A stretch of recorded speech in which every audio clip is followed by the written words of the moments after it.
في الفيديو ده في حاجات هنقول عليها لو حصلت من اللي قدامنا نعرف ان ده مش بيحبنا. وكلامي هنا في الفيديو ده بشكل عام على العلاقات.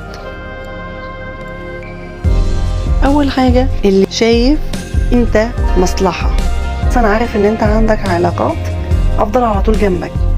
عارف ان منصبك حلو وممكن عن طريقك اوصل، فافضل على طول لازق لك. طبعا مش هقول لكم الناس اللي زي دي نهرب منها، نهرب.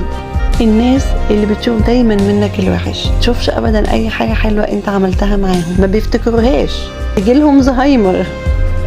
اللي دايما واقفين لك على الواحده، اللي ما بيعدوش دول، عارفينهم مفيش تغافل ان هو يحرجك قدام الناس ويبقى متعمد ده، والموضوع يحصل مره واثنين وثلاثه برغم ان انت نبهته.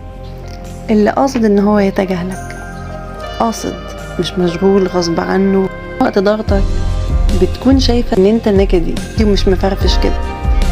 اللي بيحب حد بيحس بيه، بيحس من نبرة صوته، من بوستاته على الفيسبوك، لان هو بيبقى مركز. اللي بيحب تصرفاته هتبين، عينيه، خوفه وقلقه علينا لما نكون زعلانين او مهمومين او حتى واقعين هيبان.